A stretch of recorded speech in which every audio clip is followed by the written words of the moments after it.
But I think it's important for us to share information. When we have information, we can share with each other and make it a little bit easier for us to make decisions. So again, do your research, and I'm sharing information with you today.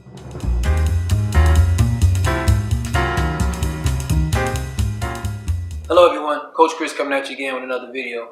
For those of you that don't know, I'm a personal trainer for the last 27 years, working in fitness and nutrition for over 15 years. So today I want to share some information with you on just keeping our bodies healthy, keeping our immune system strong. So before I get started though, I want to say that I'm not a doctor, so I'm not dispensing medical advice, and I don't play a doctor on TV. But know that you will want to do your own research to validate or just confirm, and not even just confirm, but just do your research to find out the things that are interesting to you. But I think it's important for us to share information. When we have information, we can share with each other and make it a little bit easier for us to make decisions. So again, do your research, and I'm sharing information with you today. So today we're talking about the immune system and just staying healthy. How do you keep your immune system strong? And then if you do encounter some type of pathogen, pathogens are basically defined as something that causes the body disease. So pathogens can be things like viruses or bacteria or fungus or mold or mildew or worms and things like that, parasites. So in order to help our body to fight off these types of pathogens when we encounter them, there's certain things that we can do, there's certain things we can ingest that will help our bodies stay healthy and stay strong. So first I want to talk about herbs. Herbs come from the earth. There are different types of plants that have medicinal properties or medical properties or healing properties. And a lot of these herbs that I'm going to mention today can also be made into oils. But we're going to talk about the herb aspect of it first. So I'm going to read a list of these herbs off to you, and then we'll talk a little bit about that, and then we'll talk about the oil. So herbs that have medicinal properties are oregano, sage, basil, fennel, lemon balm, peppermint, rosemary, echinacea, sambucus, which is also known as elderberry, licorice, dandelion, that dandelion root we see in the grass in the summertime, astragalus, ginger, ginseng, turmeric, those three are roots, St. John's wort,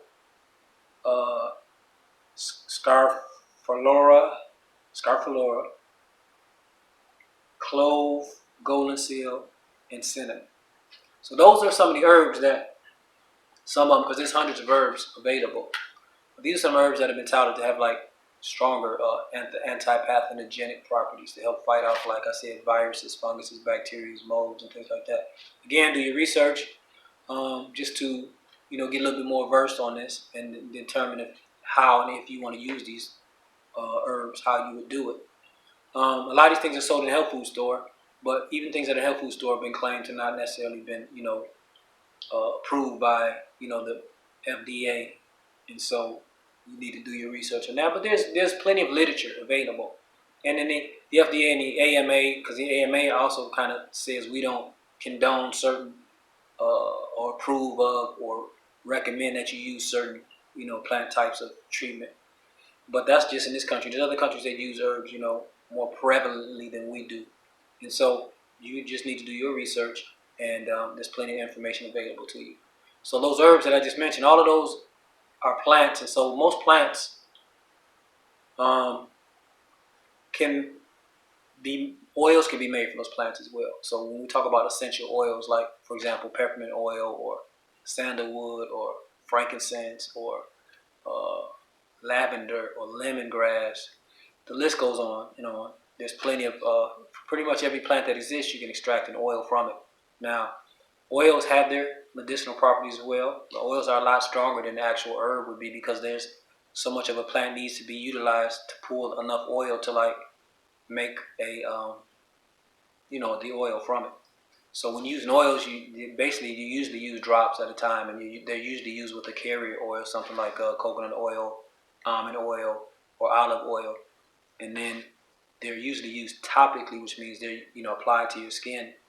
There are some oils that can be ingested. You have to research which ones are safe to ingest and which ones should only be used on the skin. And then you can make teas out of the ones obviously that can be ingested by putting a couple of drops into like some hot water and sipping that. So you will want to do your research on the oils as well.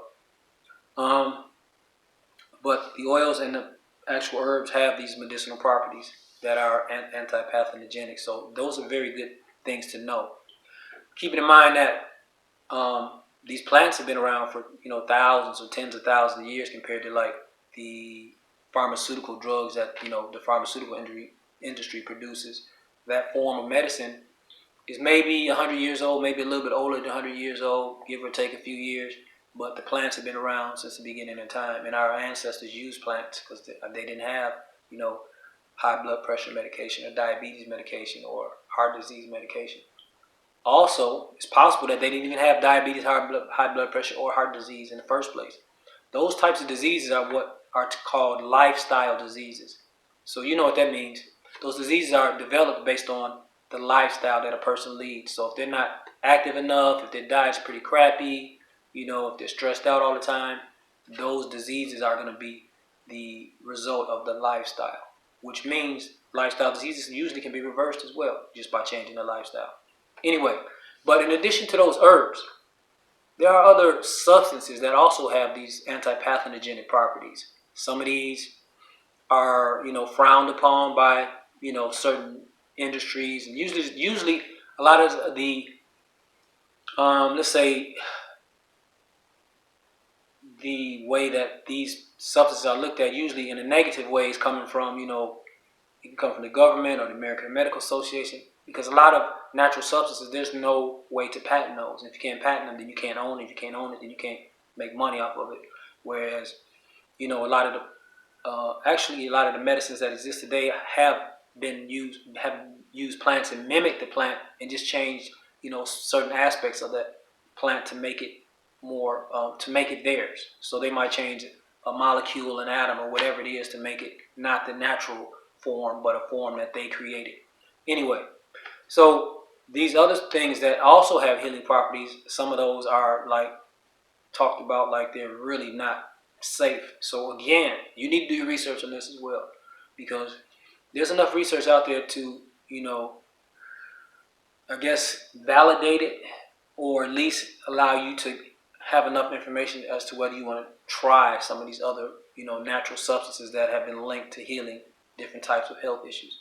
And those would be things like colloidal silver, colloidal gold, colloidal copper. Colloidal silver, gold, and copper are basically made from taking metal, that particular metal, whether silver, gold, or copper, and then there's a current, slight electrical current. It can be coming from a battery or a low-grade electrical current, and goes through the metal, and it causes the metal to release microscopic ions into water.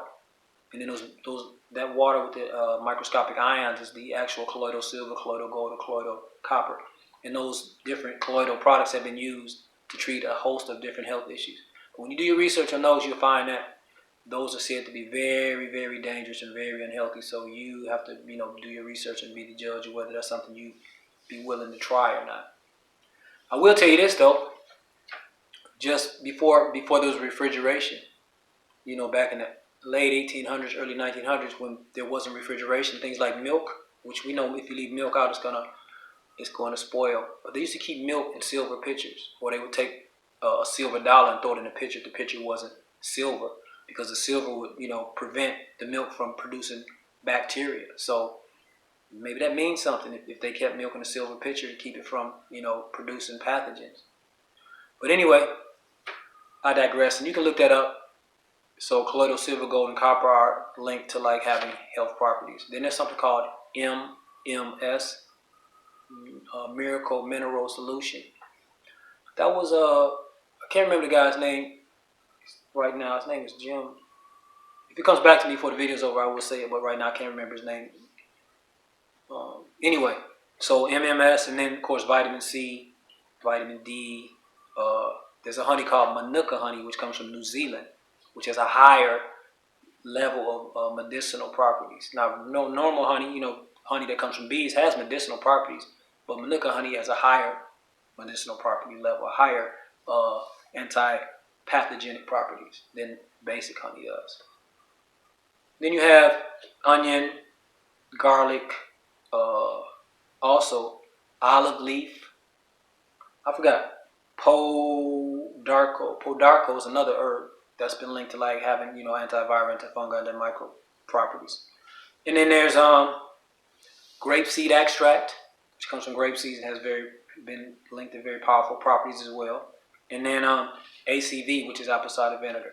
So a lot of these things, you know, when you look them up, you'll see like there's for pretty much everything I've mentioned, there's going to be the claim that there's not been enough research done on it to bag up whether it really works or not.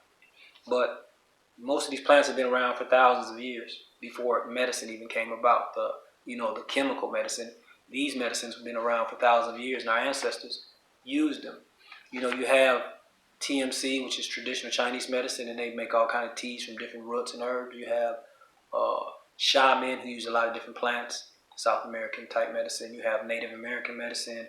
I'm sure we have our African forms of medicine, and so every culture had their way of treating health issues before pharmaceuticals came along. And so that could be something to look into, with getting back to nature and using some of the things that nature provided for us to take care of ourselves. And so when it comes to the immune system, because that's what we're talking about right now, the immune system is the part of your body, the system in your body that actually fights off, pathogens when your body encounters them, when they enter your body. And if your immune system is strong, you might not even know you encountered a pathogen because the immune system is doing what it's supposed to do. Knocked it out, killed it, knocked it out like, Muhammad Ali knocking somebody out in the first round, or Mike Tyson knocked it out, you know what I'm saying, knocked it out. So you never knew you were dealing with it. If you do have like fevers and muscle aches, that means that your immune system maybe wasn't up to the level that it could be, and so you actually felt the effects of that when it entered your body. So when we can, keep our immune system high, healthy, and strong, then we're less likely to deal with health issues. And there's also other things that you want to do to maintain, a high immune system and stay healthy. So things like, first of all, just having a healthy diet, eating, lots of plant-based foods. These herbs are all plant-based. So when we go to like a farmer's market, I like to say farmer's market as opposed to the produce section of the store, even though for some of us that's the only place we want to get our vegetables from. It's just we don't know how long they've been there. But a farmer's market, usually the stuff is brought in. We watch these movies on TV where somebody's chasing somebody through the marketplace and they're knocking tables over of fruits and vegetables that were just picked. Anyway, those fruits and vegetables have different colors, and each color represents different plant chemicals. So there's no one plant that contains every nutrient that our body needs. That's why it's important to eat a wide variety of plant-based foods. In addition to having, if you enjoy, a steak or some chicken or a piece of fish, that's fine as well. But make sure you eat a wide variety of plant-based foods to help keep that immune system up. Those plants providing different vitamins and minerals. And so a combination of those will give you the best chance of getting everything you need. Exercise. You don't have to lift weights. Walking, yoga, running, tai chi, a sport, any form of movement that moves the body, large muscles groups for, extended periods of time is a form of exercise. In addition to movement, though, we also want to maintain our muscle skeletal integrity, which means we have to put a certain amount of stress on our skeletal system. Your bones are your skeletal system, and, when you put stress on them through like weightlifting or some other type of resistance, that keeps them strong. That's a whole nother video. We can talk about that later. But just some form of exercise. So we said we need a healthy diet. We need some type of exercise. You need to hydrate. Make sure you get enough water. Your body is 70% water. The body uses water to lubricate itself, to flush toxins out. The cells use water. So we need to make sure we get enough water to flush the toxins out of our body when we're burning, calories or burning energy all day long. And so the energy produces, byproducts that should be flushed out. Okay, and then to help, so it's not so concentrated and overworking your kidney and your livers. Drink enough water. Rest. Get your rest. Usually, that's when the body does most of this healing and repair work when you're resting. So you need a certain amount of rest to allow your body to do the healing and repair work. Fasting is kind of another way of allowing the body to rest because it's not having to digest food. But again, that's another video, and we'll talk about that as well. But get your rest. Depending on who you are, I'm not going to say how much rest you should have, but I would think that everybody should get at least 6 hours or more. Some people like 8, some people like 10. But, you want to make sure you get enough to allow your body to go into that REM sleep, and then also to allow your body time to like do its healing and repairing work. REM just means rapid eye movement, and it takes a certain amount of time to reach REM sleep. Okay, and then reduce stress. Whatever means you use to reduce your stress, whether it's breathing techniques, whether it's exercise, whether it's aromatherapy, where like I said earlier, lavender is an oil that helps to calm the body down. So maybe you just want to have a aromatherapy dispenser dispensing that oil in your home. That helps calm people down. Whether it's like I said, yoga, tai chi, qigong, just something that whatever works for you to help you stay calm is what you want to do to help reduce the stress. And in today's times, it's said that the average American is under a constant low level of stress. So it's important to make sure that we reduce that stress, because when your body's under stress, it's releasing certain hormones that are harmful to the body. So again, do your research, and if you thought this video was helpful or useful, make sure you share it with somebody that you think might be able to use this information. As they say, like and share and subscribe to my channel, because I'm just getting these videos up and going. Although I've been talking about this stuff for years, I haven't really put together videos on it, so I'm starting to do that. And if there's anything that you want me to talk about, just leave it in the description box, and I'll be happy to get to that.